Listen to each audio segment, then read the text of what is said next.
Hey everybody, welcome to episode 116 of the Toys for Games cast.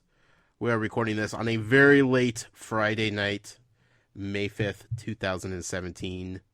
I am one of your hosts, Josh Brown. I am joined by the man who is up way past his bedtime, Jason Greer. Hi, Jason. Good morning, Josh. It's Saturday over here. It's kind of weird, isn't it? Yeah. It's bizarre. It's very unusual when we have to record this late. I mean, for me, it's still early in the evening for me. But this is an homage back to like the early days of the podcast. Remember, like there was different times where we would record at like midnight all the time. Yeah. It was we had to fit it in where we could sometimes. Sometimes we're recording around when you were going to leak something, and it's been an adventure to get this far. It's true. Yeah. Friday nights are usually when the fun happens. The Toys for Games late night hour. Who knows what's going to go down? Toys for Games after dark, man. I tell you. This is it's not going to be a super long show, and I'll tell you why. Because immediately after we're done here, I'm going to go see Guardians of the Galaxy Volume 2. Super excited. You saw that last night. How weird was it to go see Guardians of the Galaxy, a space hero movie, on May 4th?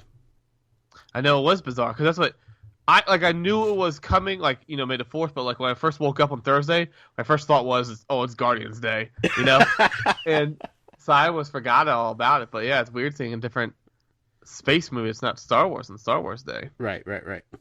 But you and Vince went. Big question on everybody's mind.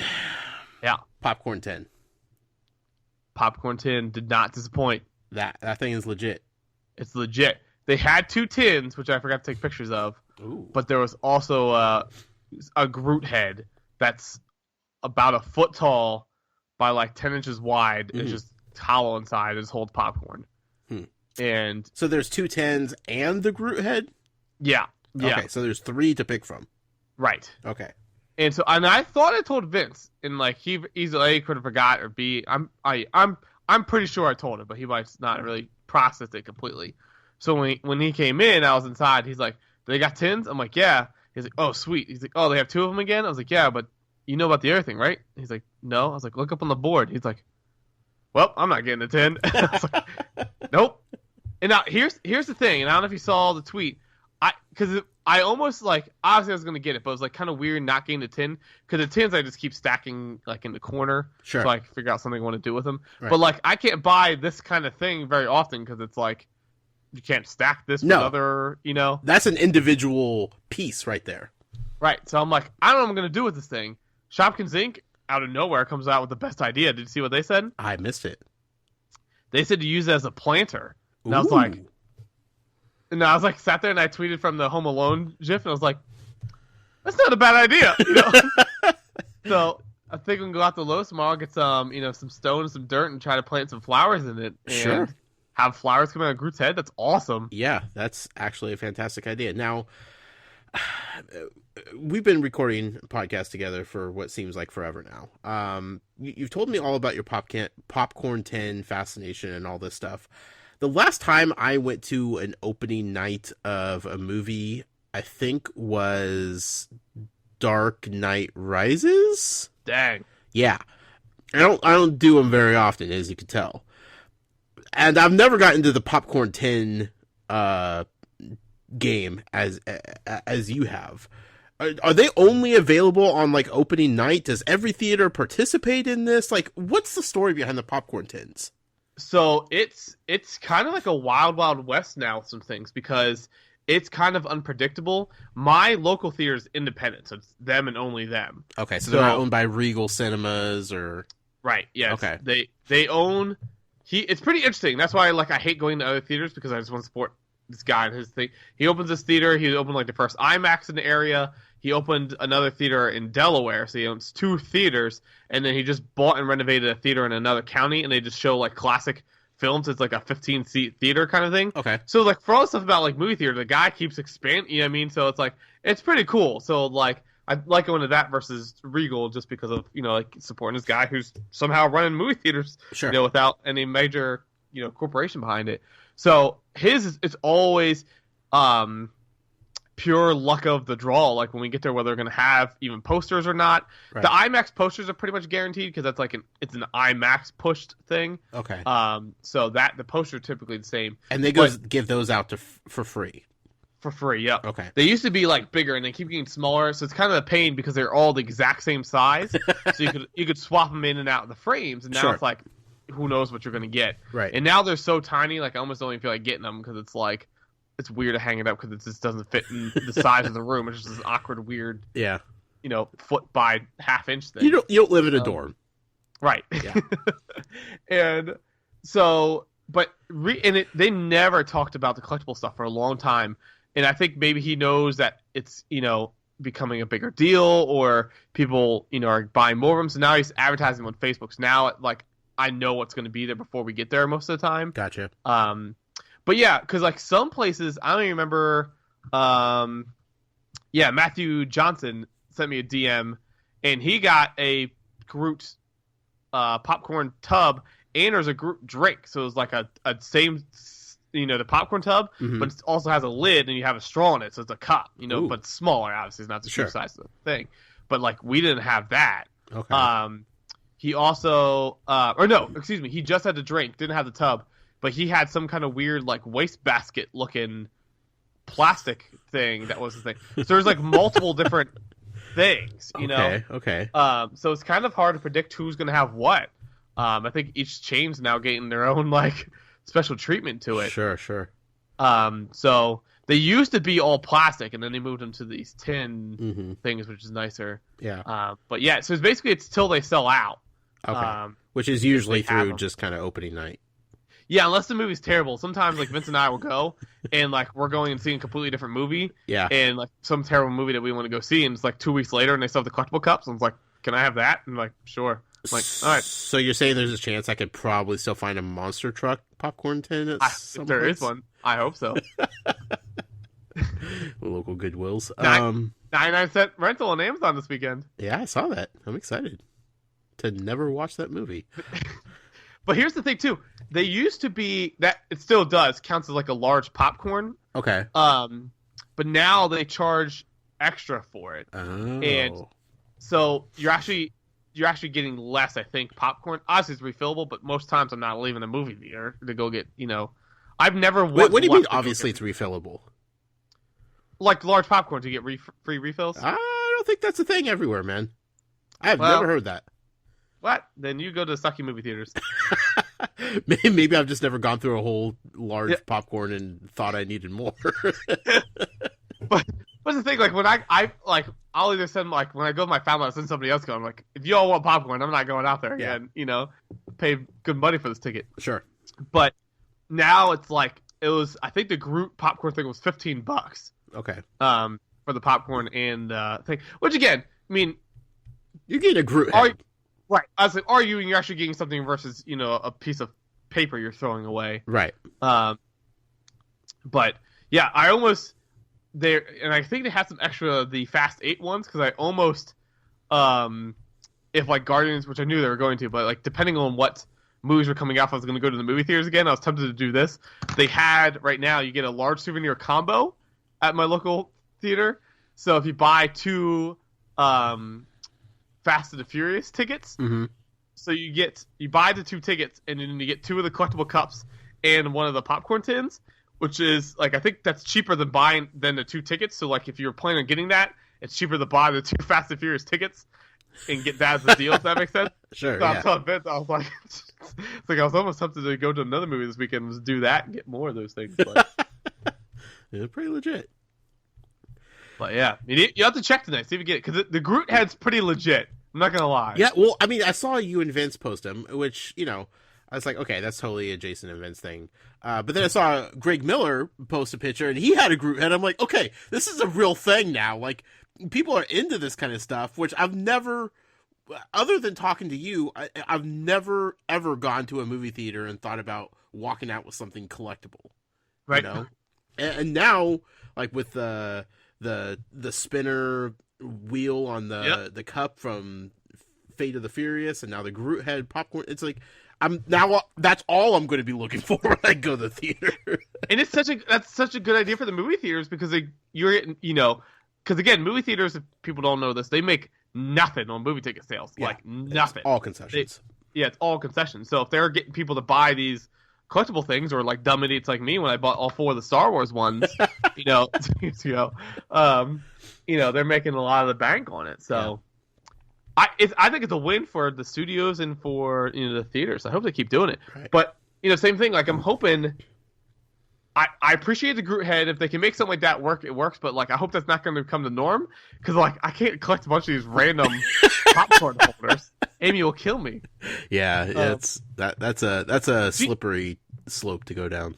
She likes the tins. Like she thinks they're pretty cool. And again, they stack, so it's you put them exactly. That's why you can get away with it. Is you could make a whole stack of them and it's still taking up the space of one. And so we got Pirates in like 3 weeks. Yeah. So I think they'll probably have a tin. Maybe they'll do like if you remember the Star Wars one, they had the little plastic figurine that was like K2SO on top of my cup. Yeah, I wouldn't be surprised if they had something like that, but I don't expect that at all. But then like a couple of weeks when Transformers comes out, I now have high expectations of something to happen. Well, yeah, I mean, like we talked about last time, the bar is getting set higher each time. Each movie is one up in each other. You're going to get an actual Transformer feeding you popcorn by the time you go see that movie. The one thing I wish that my theater never gets, again, the local one, is like, do you see the collectible 3D glasses you could get? Oh, right, yeah. Yeah, like I never used to get those. I did. They used to get, and maybe they still do. I just don't. If I go to a 3D movie, it's typically to IMAX. I never go see like the standard 3D. Yeah. But they used to have just your standard 3D glasses that were like a different color or had the logo on the side. So like the Lord of the Rings movie, it was green, had it on the side. Sure. I think Nemo, the kids had them. But anyways, you recycle the glasses, Mm-hmm. in the little cardboard box, and they emptied that out like once a month. So whenever I would go to the movies, I would pick it up and I would just dig through it and find any of the collectible ones that I didn't have. So I have like 15 or 20 of them, and I only saw maybe 4 of those movies. But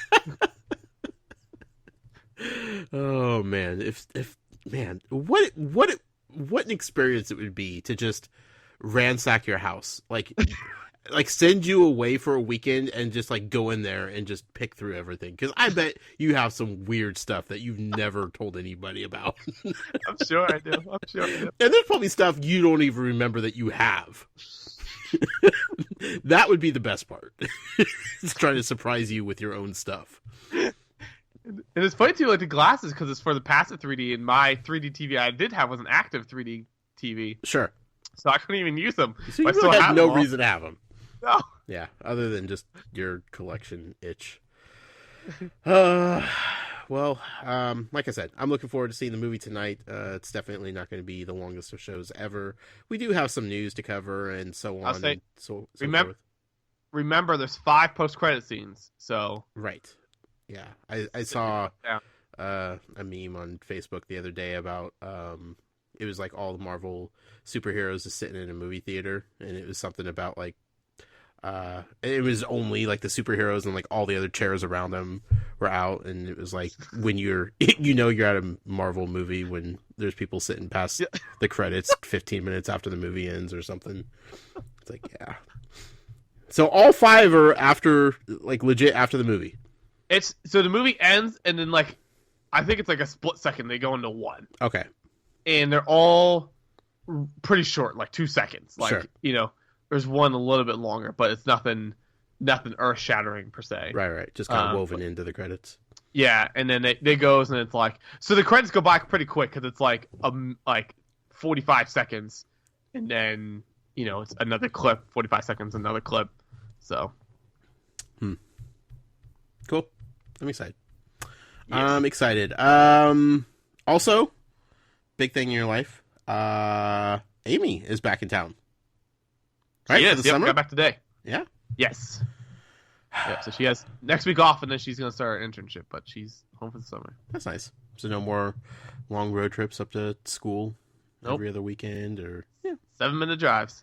That's that'll be nice for a while. So much better than 2 hours and 20 minutes. Yep. I mean, still fairly easy drive, but if you could cut that down by 98%, then that's a good day. So things are looking up for Jason Greer these days. Yep.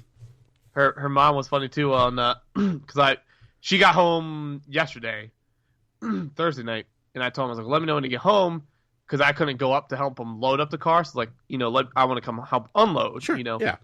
And so, anyways, we're unloading, taking everything back in, and her mom's like, you know what? I can't wait for next year. I was gonna tell Amy, like, forget it, just take it over to your house. Darn right. No, that'll be good.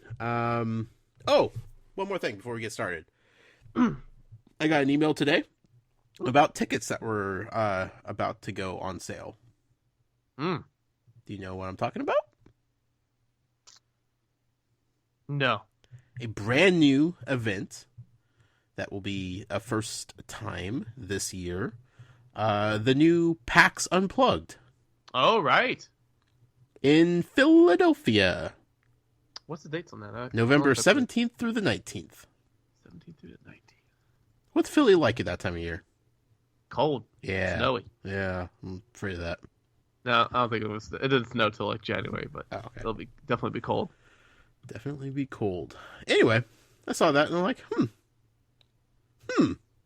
I mean, I'm not the biggest fan of board games, but Matt was talking about even, he was thinking about even coming in. Yeah, Matt and I have been talking off air about that. I was like, I know somebody in the Philly area.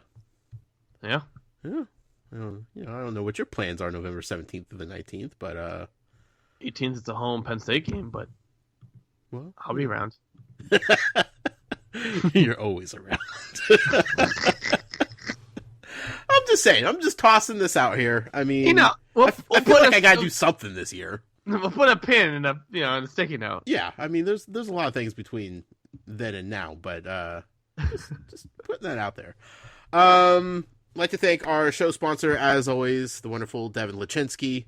You can find him on YouTube, youtube.com/user/DLASCH2. That's the number 2. And let's see here. Let's get into some news here, Jason. Let's start with Skylanders, shall we? Do it. Skylanders, part of the podcast, is sponsored by our dear friend, Matt Sonnenberg. You can find him on Twitter at SCLMatt. You could also go over to the website sclmatt.com, where you can find links to all of his various projects and such. He was feeling feisty this morning. I don't know if you saw it or not, but there's this website Harry Potter fans might be familiar with. It's called Pottermore. Mm-hmm.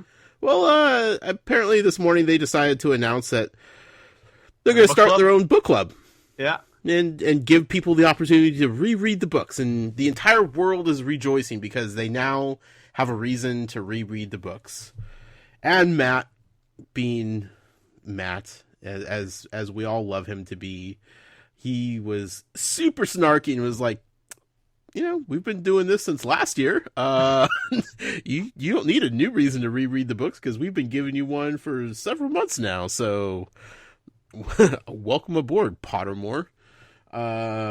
Funny stuff. That guy was just cracking me up. I was like, man, he's all been out of shape about this. Man. But I appreciate it. And then I texted him about it. He was like, well, doesn't seem like they're doing a podcast, so we're okay. I'm like, well, good, because those would be fighting words at that point. But so go over. I feel like I didn't read I saw it, yeah, but I'm like, that's weird. Yeah.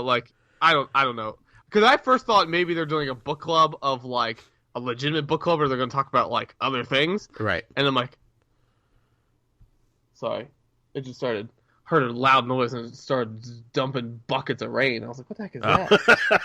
But sounded like my house sprung a leak, and I was like, oh, damn, just let go. But yeah, they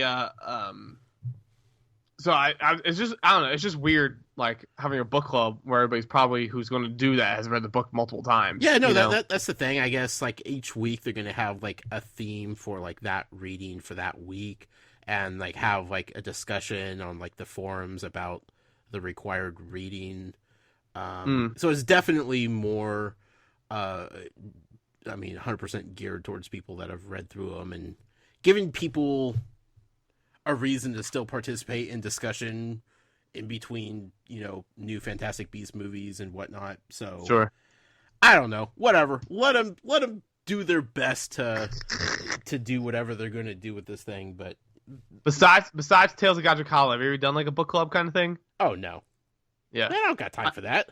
The only thing I've done that's even close is there was a site this like 2 or 3 years ago that was going on that had like in English anime book club essentially, but it was for TV shows. Okay. And it was like you watch certain episodes that week of just random series of something, and then you just talk about it. So it's kind of fun because you got to like it was something I've never watched before, and then you watch it and you just kind of talk in the comments about it. Right. That was kind of fun. But Sure. I can see that. I mean, yeah, there's room for all that kind of stuff, but man, my life. I mean, book club. Come on now. Book club. Matt had to bribe me with a podcast just to get me to do it, so yeah, here we are, trendsetters, Go over to sclmatt.com and you can find links to all that good stuff. What's going on with Skylanders these days, Jason? So we went from quick leak to quick release. This past week, the Target ad leaked out end of last week over the weekend, showing that Target's going to be getting the early exclusive on Blastertron and Tidepool. Mm-hmm. And then I think it was even Monday. It was pretty quick soon afterwards. People started showing that they're on their store shelves, but in a unique situation, we're not register locked. And so Target's not, nobody's really officially announced the release of these things yet. Right. But they're starting to show up in stores, and if they're out, they're fair game. So absolutely. Yeah, go ahead and get them. I found them both at my local Target. Each one had 3, I think. So, decent for new figures. There's not a mad rush to go out and buy Skylanders these days, but had no problem buying them. They weren't registered or locked at all. That I like them. Tidepool is awesome. Awesome character. Sure. Very well designed she is. Like, her hair is like seaweed kelp, which is awesome. Her dual pistols are squids, and I'm just like, well, you probably stole that from Nintendo, so let's be real about that. But she looks great. She's very well designed. The colors are perfect. Blastertron, I have a little problem with. Uh-oh. I've kind of been looking forward to Blastertron because it's such a weird little dude. Right. He's like this little weird robot, kind of looks like he's from the Jetsons, and he has like this giant sword, and the colors are so close to each other. Like, there's like a purple and a pink that are kind of iridescent, almost like pearl shine to them. But the hues of the two colors are so close to each other that it kind of looks like they're all blending into one another. And it just looks like they got lazy with the paint and just like, you know what? Let's go ahead and paint his hand, the sword grip, and his arm just all one color, Sure. And it's like, I get what they were going for, and like they're trying to be true to like the actual character that's been established. But then you look at like Pinata, where he has like some very weird colors, and his lollipop has like nothing to do with the color scheme of him, but it stands out. It looks different. And like with Blastertron, they made the sword and even like the engraving on the sword and everything like the same colors as him. And it looks sloppy, and it looks like they didn't care about making it look interesting at all. Sure. Very, very flat, very basic. And then he's also like a fat little robot. So I want him to be heavy, and he's not. And that kind of upsets me too. Like, just add some artificial weight to that sucker and make me feel like I'm holding a chunk of metal, Right. In game, he looks fine though. It's just the paint. Yeah, in game, fine. It's just the paint of the figure itself. It just it's too close. The different colors that they use are just too close to each other. Where, at first glance, if you're not like holding it and looking at it closely, it just kind of all starts blending together and looks cheap in a way, Sure. you know. Hmm. Which that's not what they need, you know, because they've done so good with all of these figures for Imaginators to, you know, this to be one of the last ones, and then it just looks like they just threw in the towel a little bit, you know. It's like Call it a day. yeah, it's like, oh, come on, just change up the colors just a little bit, or do something to make them different. But and that, I mean, that's just, I mean, nitpick. I mean, you know, with Superchargers, we talked about the paint jobs with every single one. It was a deal, and you know, all the Imaginators have looked great. Blastertron just boring, uninspired, I guess. But Tidepool makes up for it big time. So, I mean, like the little squids that she's carrying as pistols, like they have like little individual tentacles, and like there is supreme detail put into her, and it's like, why can't you bring that detail to everything? Spent so much on Tidepool, they forgot about Blastertron. Yeah, it's like these two came out together, and you're telling me like you care about these ones equally? Like, I don't know. Skylanders, what are you gonna do, man? And we've gotten more Thrillipede sightings. Yeah, so Thrillipede chain still keep on going. Yeah. And it's funny when you said about the paint job. It's gonna remind me. Shout out to Joe, Soldier Boy. Tell him on Twitter. Picked one up at his local Best Buy and sent it to me. But it was funny when he was sending me a DM about it. He's like, the paint scheme's not the best on this. I don't know if that matters to you. No. At this point, no. Joe, it could have been all red for all I care. Which actually means it would be a rare one. But yeah, so Thrillipede still showing up at stores. At this point, you know, it should probably be out at your Best Buy. Again, remember, it's kind of a weird thing because you're never going to know if you missed it or not because there's only one. Yeah.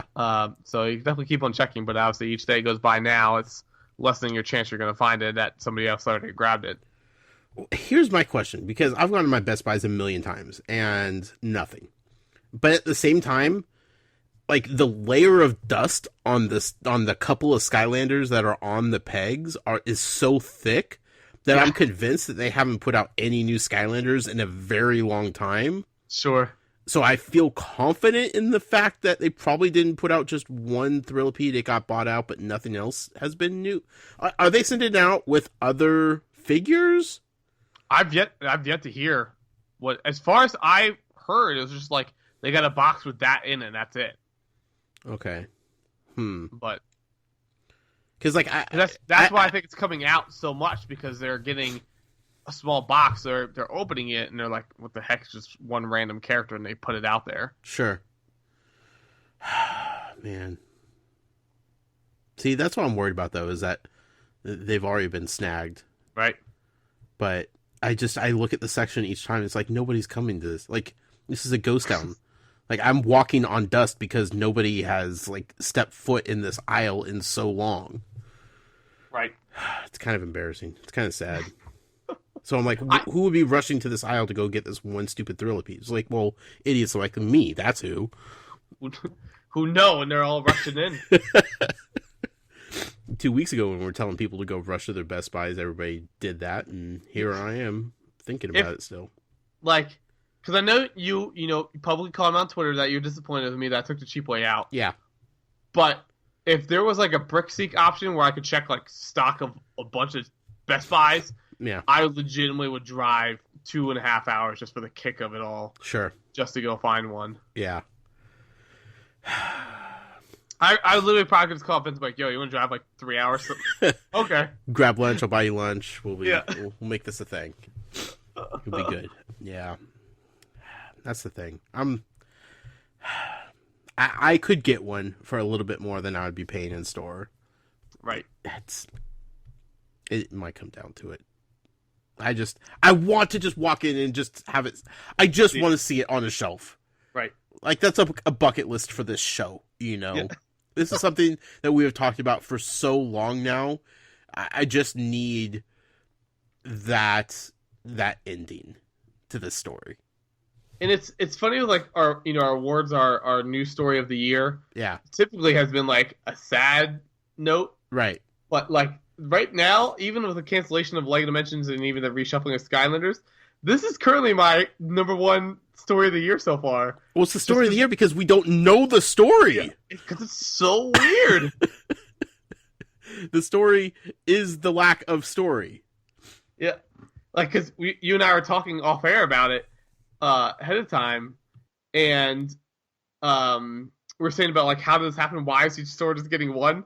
And I was like, I joked with you. I was like, did they just have, like, 1,426 of them? I was like, hey, that matches the exact number of Best Buys we have. Like, It's, like, so weird that everybody's just getting one. Yeah. One day we'll figure it out, I'm sure. And it's, like, for people who don't know, the peg hook on this is different than the peg hook on the box than anywhere else. So it's not like they just took extra shipments from overseas and just, like, chucked them over here. Right. It's a completely different packaging, so it's weird. Yep. Who knows, man? Who knows? Skylanders continues to be a mystery. But hey, at least there's a few new things to look out for. Yep. Let's talk about Lego Dimensions real quick. Lego Dimensions is sponsored by a friend across the pond, James Holian. You can find him on Twitter at Infinity Museum. James Holian is holding a box featuring Lightseeker figure starter pack. Mm-hmm. That was a cool tweet to wake up to.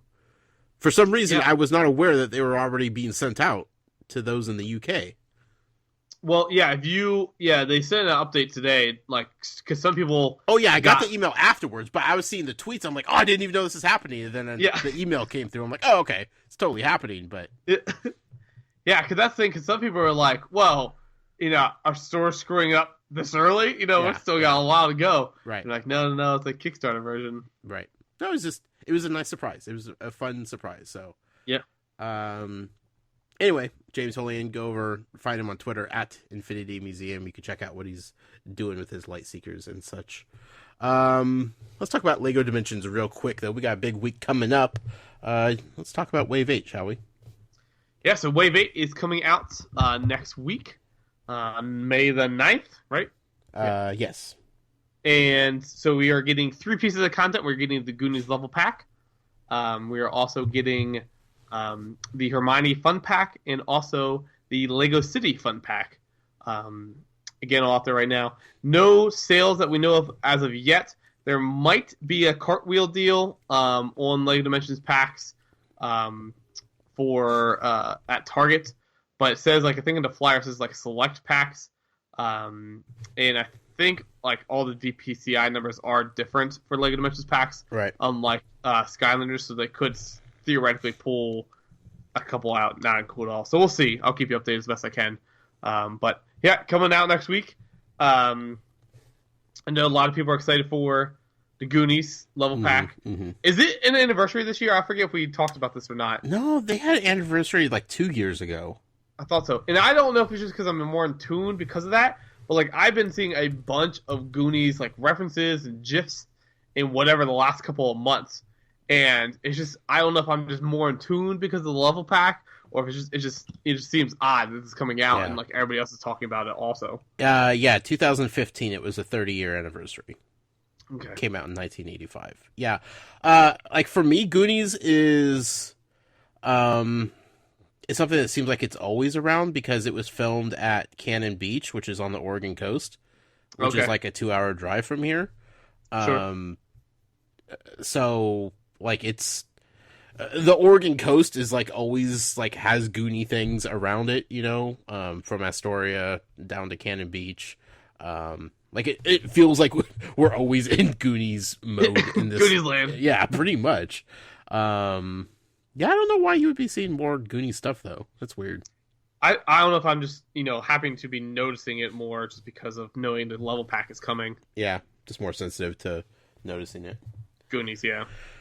The Lego City Undercover one is the one I keep forgetting is coming out. Yeah. Honestly, like, when I saw that was coming out, I was like, wasn't that already out? No, that was the game. Yeah. For some reason, in my head, like, that's already been out. And I don't know if it's just, yeah, the game is messing with it, too, because you would think logically it would have came out with the game. Yeah, like, the Knight Rider, I think I'm starting to get, like, mixing in with it, and it's just kind of generic. So, yeah. So I keep forgetting this part of this wave. But the Hermione Fun Pack, boy, oh boy, let me tell you about that. Get up on that. So excited. That Buckbeak build, man. Mm. Whew. Good times. So the Goonies, that is a level pack. Correct. The patch will be pushed out that day then? I think it's already out. Is it? On some consoles, at least. And they were having some, again, not shocker. Really? Yeah, having a bunch of issues already. No, that's not good. Some people I saw, I think on Reddit and a couple other places, it was like corrupting, like legit corrupting stuff. So like every other time they've done this? Right. This is a disaster. Yeah. Like, if they're not done, this is like the number one reason why they just need to put out a new game. Like Lego Dimensions 2, because they can't just keep forcing content that's going to corrupt people's games, and like people are going to be done. Like, you're losing your fan base every single time this happens because people are just so fed up with their games being destroyed by forced updates. Right. And it's like, I enjoy the game, but like we talked before, either A, with that hassle, or B, just the hassle of just gaining content. Like, sometimes like I just don't even feel like dealing with this. Yeah, no. But it's not worth it. Like, you're already paying the money to get the new content, and then the new content completely destroys the time and effort that you put into enjoying the game in the first place. Like, what makes you want to spend more money for new content at that point? Yeah. You know, like, then you're just buying them just to have the Legos and not even play the content, which I'm sure some people are doing, but that's not going to keep the game around. That's just going to make people just buy Lego sets. So, man, they need to figure it out. They really do. Yeah. Any word on Wave 9 at this point?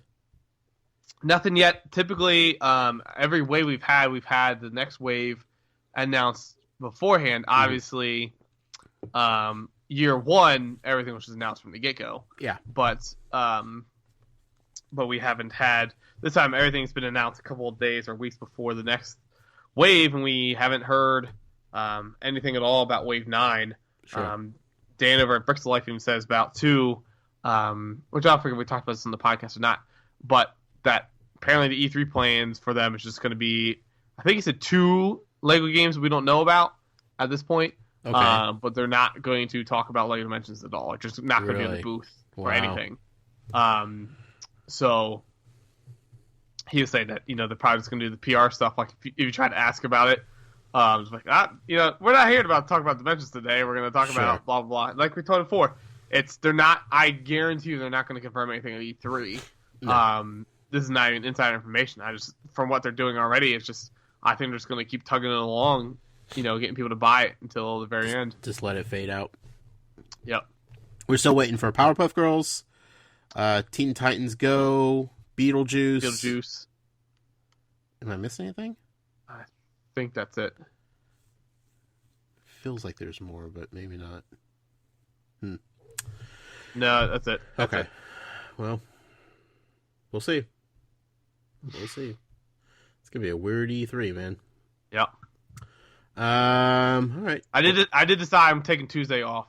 You did decide on that? Yeah. Gonna work Monday. Oh, okay. Yeah.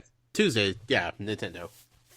Yeah, and just like Jeff Keighley did announce then that they're doing that Coliseum live coverage thing. Right. Because that's the thing with like E3. Because even Sunday, at home and watching it is not going to feel the same. Right. As like a work day week, or work, taking off the watch.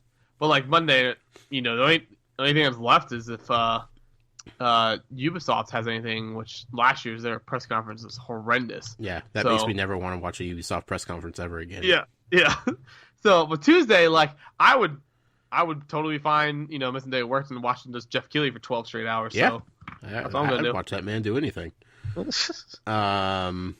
I mean, Nintendo will have something, and then they'll probably do a Treehouse, most of the day. So between Treehouse and Jeff Keighley, like, there's plenty of stuff to watch on Tuesday. Absolutely. So, yeah, be good. So that's Wave 8 next Tuesday.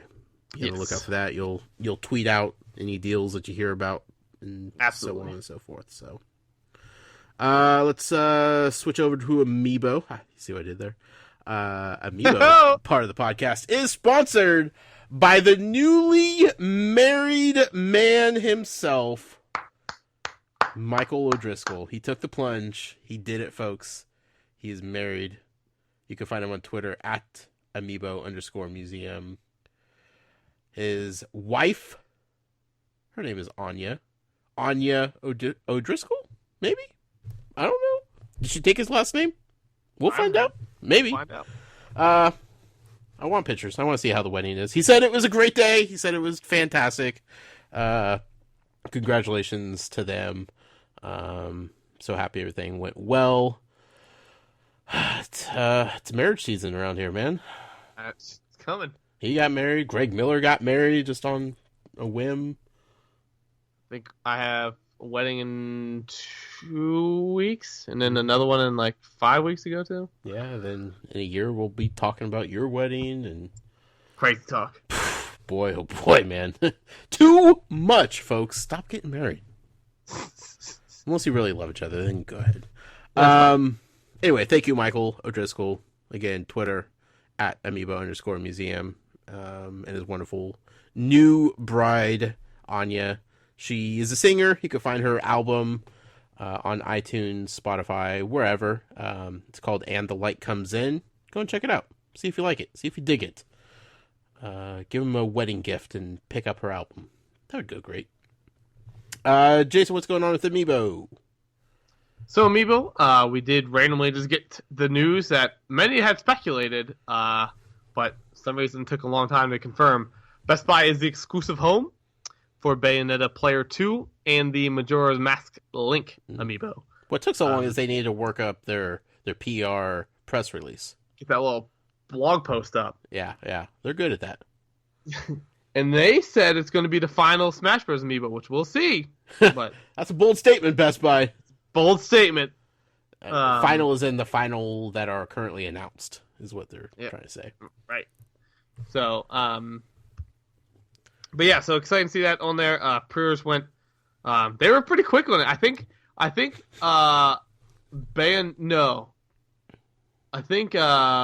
Zelda went up like 4 minutes before the blog post, but then they pushed Bayonetta Player 2 like the second they pushed submit on the blog post. Good. So I'm like, that's some quick push buttons right there. Yeah. Because, like once that goes out, like just the flood, have it out already. Like just be ready for that kind of thing. Why wait? I still find it weird that Toys R Us didn't get an exclusive in this whole thing. I do too. Maybe that is strange, right? Holding out for something big. That's possible. I was talking with Colin about it, and he was like, he blamed it on the Lucario fiasco. And I was like, man, there's no way Nintendo's holding that against them still. Oh, yeah, that's old news. I was like, they recovered. They did good after that. It's just weird that Toys R Us ended up without an exclusive. Unless they just said, you know what? We got Lightseekers. We're good. What if they repackage the Player 2s after the store exclusive ends? And Toys R Us gets another 3-pack exclusive. Ooh. That'd be something. Because Toys R Us would be... What collectors do then? Would they rebuy it?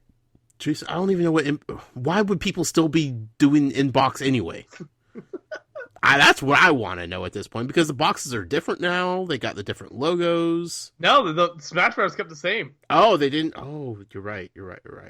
Yeah, because that was the big question if they're gonna do it or not. Yeah. Because I was waiting for them to do it. Because I was like, man, if they do it, it's gonna be so funny to see like marketing or press or whatever's like people are complaining about this because it would have been firestorm. And it would have been something that Nintendo didn't even think about. They didn't even care. It's just like, hey, this is our new thing. Why is everybody so upset? Jim Bob over in design chicken deal. Jim Bob, what are you doing? There are people desperately clinging on to their old Smash Brother boxes still. How dare you change that on them? They do a recall because the wrong logos on the box. Oh, they need their Amiibo fans. They can't disappoint him now. You see that you see that company? Who was for Star Wars Day? Who was it? Someone, Transport Canada recalls the AT-AT Walker for poor cold weather performance. And I'm like, Nice. that's funny, but depending on that's putting recall out in your company name is a Sure. little bit of a risky joke to make. Yeah, but I feel like if there's one day you could get away with a Star Wars joke, is probably yesterday. Yeah. You know, I'm sure they got at least a couple calls that were just like, "Really? Is this really a recall? Like, is this real?" Yeah. So Best Buy, those last two amiibo that are announced are going to be exclusive to Best Buy. Yeah, good stuff. I cannot wait for E3 and to see what announcements they have about amiibo at E3. I feel like I don't know if they'll talk about it yet because they might want to wait a little bit. But I don't know. The Mario Sunshine is going to get a line 100%. But I feel Odyssey? Odyssey, sorry. Okay. I feel like it's going to be a really sweet looking line. Yeah. Well, they're going to have the game at E3, so I feel like that would be the time to unveil those also. Yeah. You know. But what else? Like, I feel like they're on a roll with amiibo. Like, they're doing the right things with all of the amiibo that they're putting out. You know. I'm ready for a unique thing. Yeah. Yeah. I still think those Monster Hunter ones are going to come to the United States. Yeah, absolutely. Yeah. Maybe the Box Boy will finally come. Yeah, it's a weird situation now. I feel like that they're going to put out all three games in like a trilogy on the Switch. Mm. You know, like they wanted to get the third one out on the 3DS because it's already out in Japan and blah blah blah blah. Get them out there, but then like repackage it as like a bundle that you could buy for the Switch, and then at that point, then you could put out the amiibo as well because everybody that has a Switch has the capability of using an amiibo. So your install base is 100% at that point. Yep. So I will say if they announce Pokemon Stars finally at E3 and do any kind of amiibo announcement on it, I'm gonna break the internet. Yeah. No, that's break it. And that's the thing. I hope so bad that they actually do make. Like, I don't want them to make I want them to make exactly what Pokemon Sun and Moon was, but obviously just clean up the edges of the graphics. I don't want them trying to make it like a crazy first person thingamabobber. I want the exact same style. Sure. Polish it up. Yeah. Oh my gosh, I would freak out. Right. And honestly, like if you think about it, like that might be the reason why they never did any sort of amiibo with the Pokemon, because the Pokemon games were 3DS, and you got to look at how many people still had their old 3DSs or 2DSs, which neither one of those devices were capable of using amiibo. You had to buy like this special amiibo little portal thing. So you'd be requiring people to buy additional hardware to use Pokemon amiibo, which granted, they probably would have, but they also have to look at it like not everybody that's playing the Pokemon game has the capability of using amiibo. But the minute you put Pokemon on the Switch, which has amiibo support built into it, there's no reason not to ever push that button. Gosh, I'm gonna freak out. Like, even if it's just like a couple. Like, the moment they start that, it's just, they're just going to have trucks backing into Nintendo headquarters filled with cash. It's gonna be Smash Bros. Craze all over again. Yeah. Make them rare. Make them hard to find. Take real quick? Yeah, go for it. What's your hot take on the 2DS XL? Whatever. I want it, and I'm mad at them for it. I think it's awful brand communication for it. Because the 2DS was all like, yeah, we made this like a brick so your kids can't break it. Sure. Yeah. And like 2DS XL, like, oh yeah, we brought the hinge back. Yeah, I think it's just them admitting that 3DS is dead. Like, none of the games going forward are ever going to have the 3D. Yeah, the 3D. They're never going to have 3D functionality again. Like, let's just move past that. Let's forget that ever happened type of thing. Um, I think it's there to satisfy the people that may not be able to get a Switch, but still kind of want to keep up with the new things that Nintendo's putting out. I don't know. It's weird. Is it the best strategy? Probably not, but it's Nintendo and they're known for being weird. They're going to have a Kirby game at the end of the year because they're going to go just, completely haywire with Kirby's anniversary because they love that little pink dude no matter what. So it's, I don't know. It's just weird to me, like, far as the timing of the announcement is so bizarre too, that it's like, how much faith do they have in the product of it? Well, but I think it's going to sell great, but they don't need it to sell great though. They just need to have something there when people I'm can't buy it. Flop. No, I don't know. Like, if they announce it during E3, they get completely roasted for it. Sure. Everybody'd say, why are they doing this? Why aren't they focusing on the Switch? Blah, blah, blah, blah, blah. They announce it now on a Thursday night, going into like a Friday when other stuff is going to be happening, and then the weekend when everybody's going to forget that it happened. Like, they can get away with that. It's going to show up on store shelves one day. People are like, oh, okay, whatever. And they'll move on. Sure. But they make a big deal of that at E3, and they will never hear the end of it. So, like, I almost would have preferred that they just start showing up in stores.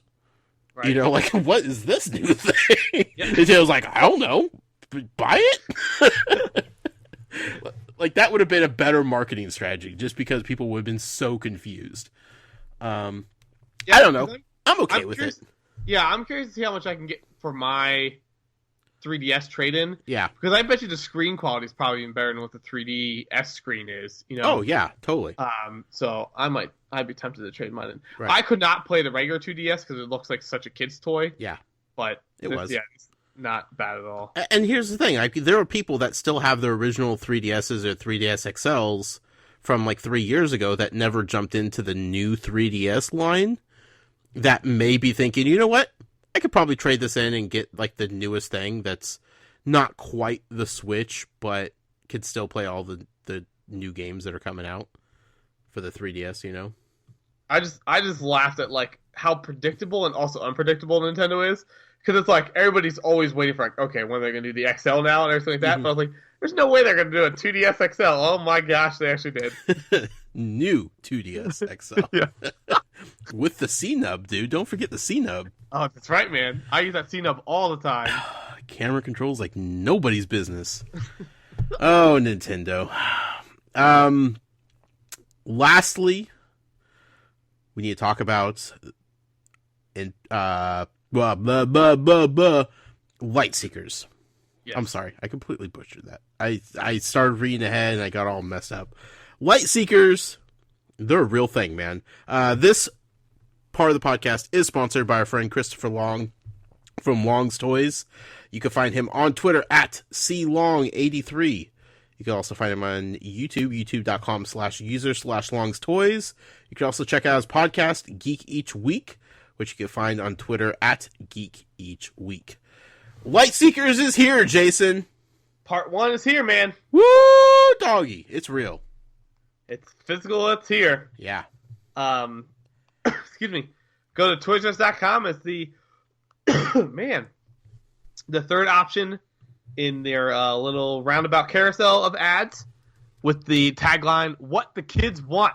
Light Seekers trading cards available now. So exciting times. The trading card game is now available at Amazon and at Toys R Us. Mm-hmm. So you can at Amazon right now, I believe you can just buy the starter decks. Yes. But at Toys R Us, they're having the what's the 2-pack called? Like Intro to Tech and something. Yeah, it's the not starter pack. I forget exactly the wording. I think it's like Intro to something. Let's see if I can find it. Yeah, Tech Storm versus Tech Intro Pack. Yep, there we go. So yeah, those are available, and then 6 starter decks are still available at either place. Mm-hmm. And then obviously the starter packs themselves are available for pre-order still at Toys R Us online or at Amazon. I think they're printable in store as well.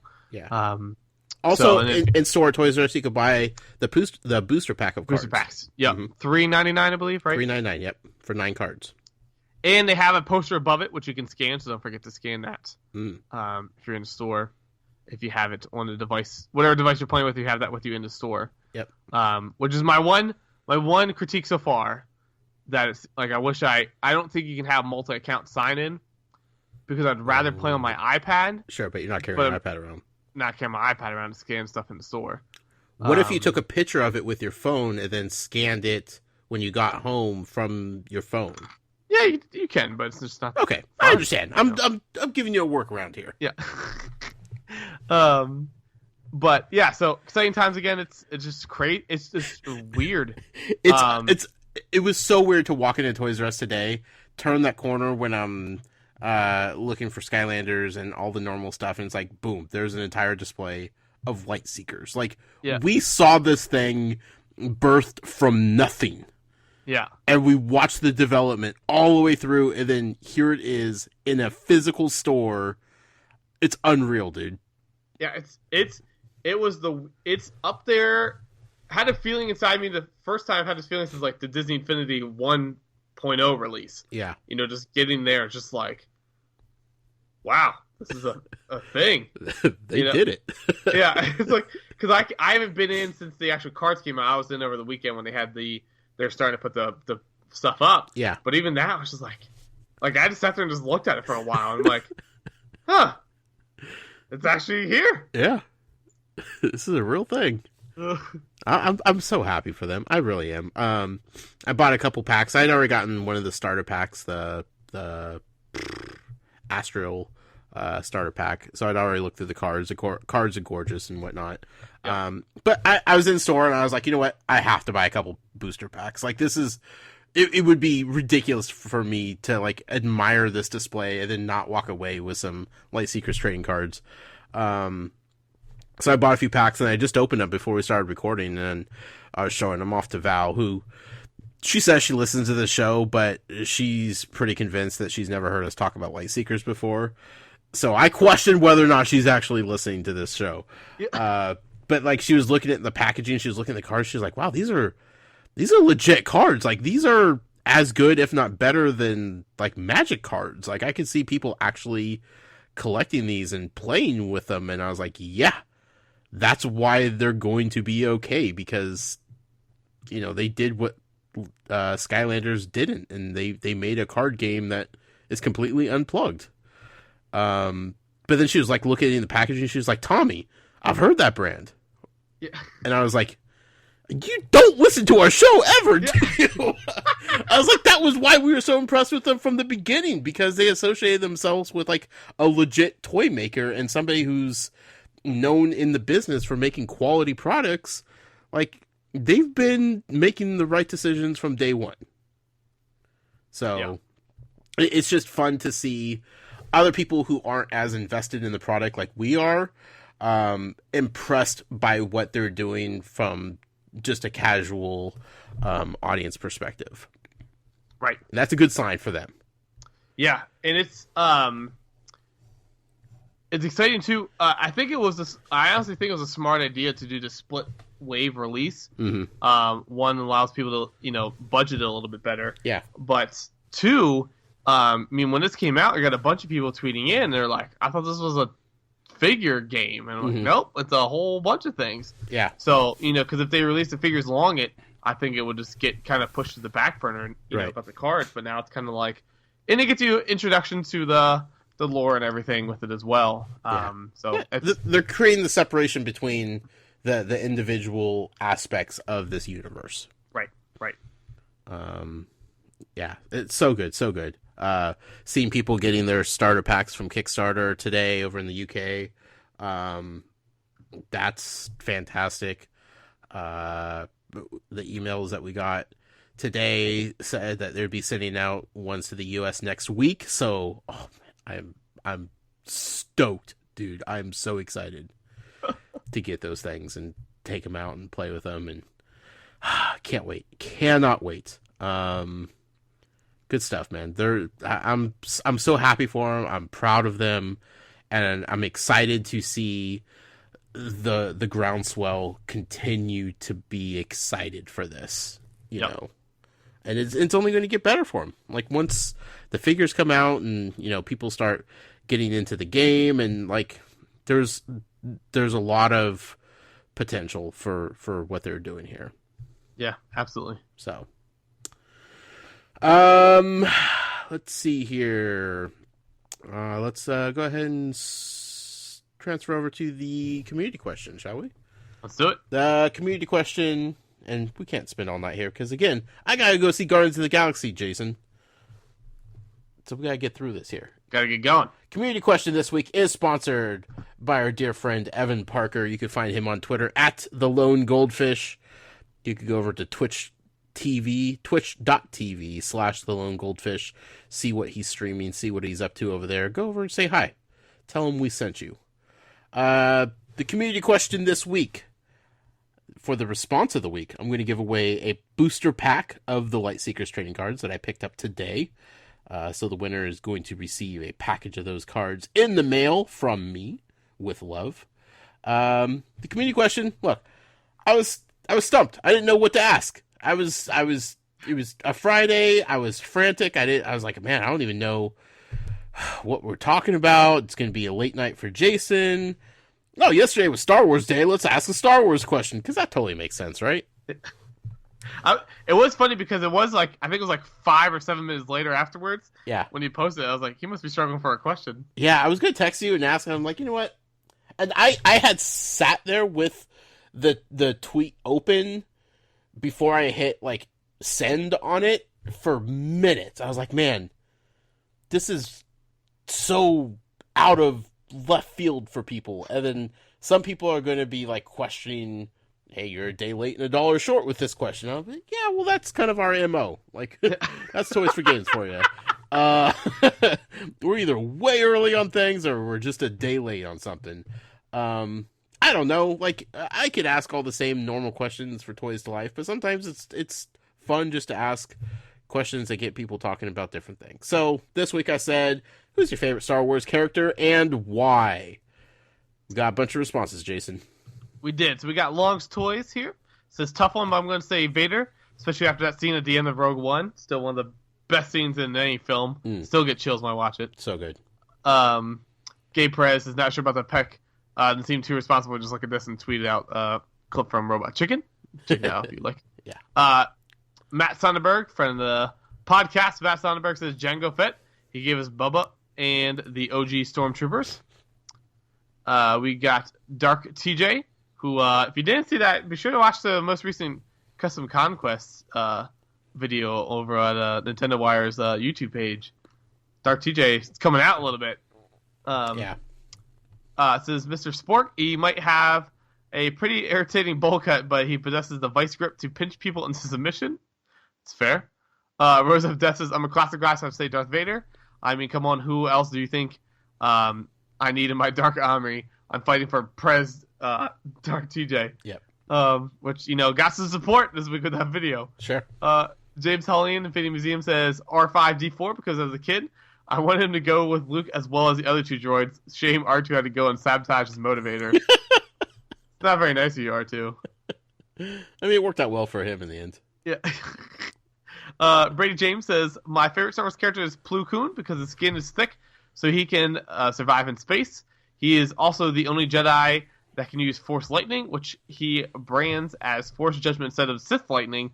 Also, he was the Jedi who found Ahsoka Tano and brought her to the Jedi Temple to be Anakin's Padawan. Got Atari Alex tweeting, says General Grievous because he's a lightsaber wielding robot with 4 arms. If that's not cool, I don't know what is. Absolutely true. Yeah. That Tyler says Han Solo because Han Solo. Fair enough. Sure. Alan Wilkinson says Wesley Crusher or Emperor Snoke, as they currently know him. We'll see. We'll see. Jeff Grimes says Darth Maul, double blade lightsaber. Enough said. Abrielle Laurie says my favorite is Han Solo. Has always been my favorite and can kick some butt. Sam Spencer says always liked Admiral Piet. I have no idea why. Fair enough. Evan Parker. Hold on 1 second. Yes. I will completely forget to tell you this if I don't interrupt you right now. So you know that whole music festival fiasco that happened? With who? That Fry Music Festival. Oh, yes. Yeah, that was a disaster ran by Ja Rule. Then Yes. I don't know if you watched the Daily Show or not, but they had a little. Did you catch when they were talking about it?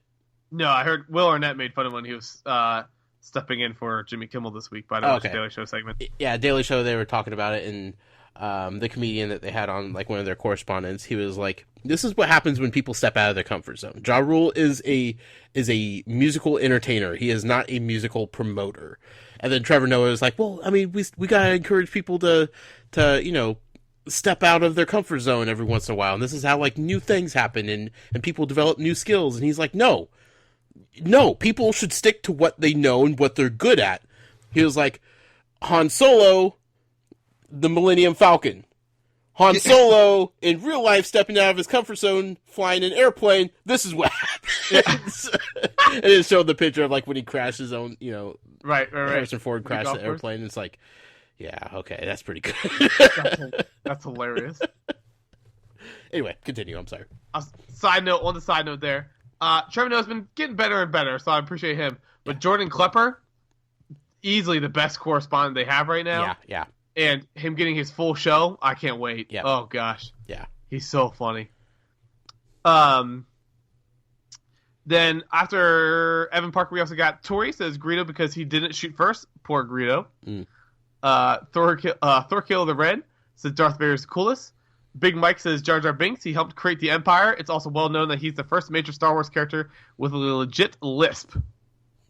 Very true. Yeah, okay. Matt Upton says it may be a cliche, but Han Solo is undisputedly cool with the coolest blaster, and everyone wanted to be him in school, playground / yard. Absolutely. Jeffrey Moss says Boba Fett with only a few lines, gunslinger demeanor, and the coolest costume ever made. He's still just as awesome and mysterious as ever. And then Blue Dragon Kaiser says Jar Jar Binks because everyone hates him. Fair enough. Yeah. And then Shopkins tweet of the week. They're back this week after their week off of community question. Mm-hmm. Says Delicious B. Crumb because he looks like he knows a thing or two about Shopkins. Which I did not I could not remember who that was, so I had when I pulled up the picture. Yeah. And I was like, oh, okay, that's fair. Sure. Yeah. That's a Shopkins lover if I've ever seen one. A lot of good answers, Jason. Which one stuck out to you the most this week? Well, so this is one of those weeks where I'm like, I don't know what to pick or what to think, because it's kind of, it's a little bit hard because it's like, I'm not going to pick against somebody because it's their favorite character. Sure. So, already typed in the legitimate entries in one entry per person, put it in a random number generator, and then I'm going to count down the tweets there, and now I'm just going to pick whoever that number is. All right. So we got 1 through 20, and generate. Number 7. So I actually don't know if this is universal anymore. I think it used to be. I think it's now, like, when you click on mentions, I think it shows differently for each person. But anyways. Yeah, because when you read them, it's totally a different order than how I see them. So yeah. So we're going with however you see them. Jeez, Twitter. Screwing up our game. 1, 2, 3, 4, 5, 6, 7. Brady James. Congratulations. His favorite was Plo Koon, right? Yes. Yeah. Congratulations, Brady. Good job. Thank you for everybody to indulging me on a weird week with the community question, but it was Star Wars. It was Star Wars Day. Everybody's excited about Star Wars. We've covered Star Wars in many different facets on this show, so why not, right? Why not? It works. Before we sign off, we do have one email I want to cover with you.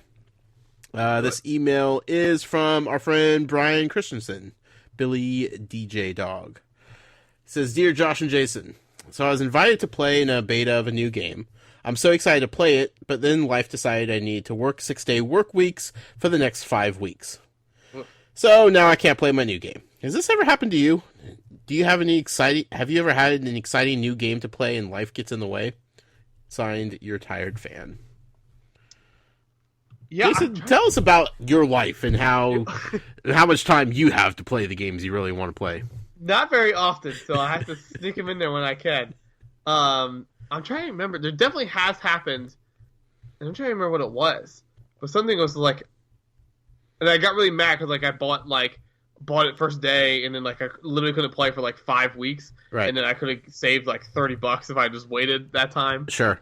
But the one that did stink, it wasn't a new game, but when I came home for Christmas break from college, my freshman year I think it was, and had nothing to do. Was like, I'm just gonna play Xbox. It was like the second or third year 360 was around, so I was like, get ready to do this, and my account got hacked. And Microsoft at this point, like, this is still early on in like the account hacking online stuff, so they didn't really have a system set up for it. So my account couldn't be used for 30 days, I think is what it was on freeze for. Oh. So my entire Christmas break, I couldn't even use my account. Oh, and no. I'm like, this sucks. So I didn't really get to play it much, but Huh, that sucks big time. For me, one thing I could definitely remember when BioShock Infinite came out. So I was so excited for BioShock Infinite. I was so excited to play that game. And silly me, like when video game releases are like a completely separate calendar in my head than like life, Sure. you know? Rarely do I coordinate them with each other.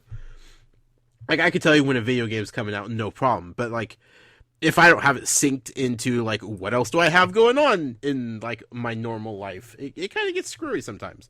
So, BioShock Infinite, I was looking forward to it for months and months and months, and I, like, getting ready for the release date, and then, like, the week before, my personal life calendar in my head merged with my video game calendar in my head, and it was like, oh no, that's the day that my entire family goes down to Disneyland for several days. So all of a sudden I had this, oh God, I'm going to be in Disneyland wanting to play BioShock Infinite. It's just going to be sitting there on my doorstep.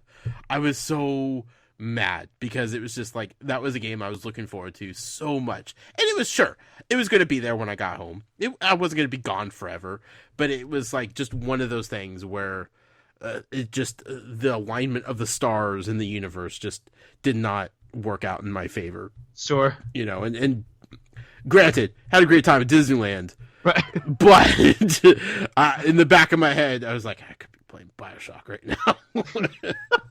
It's got to stay off, make sure no one spoils it.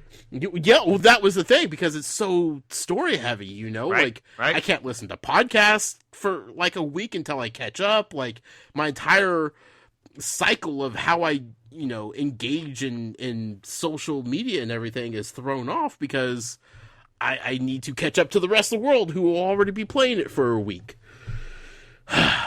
Frustrating. I would say, because I guess you could compare that, well, not compare it, but situation also could be, when the Switch came out, I had to go, and go get engaged for a week, so Yeah, that was gonna play a Switch for a week. right. I'm still not sure if you made the right decision on that. But yeah, so thank you, Billy, for writing in. That was a fun, interesting question. Yeah, I mean, life gets in the way all the time, man. I constantly think about how many games I want to be playing and how much time I want to spend on different things that I just don't have time for. And Yeah. especially this time of year where we have 4 different kids in baseball and softball. I mean, this was the first night in 8 days that we had no practice or no games.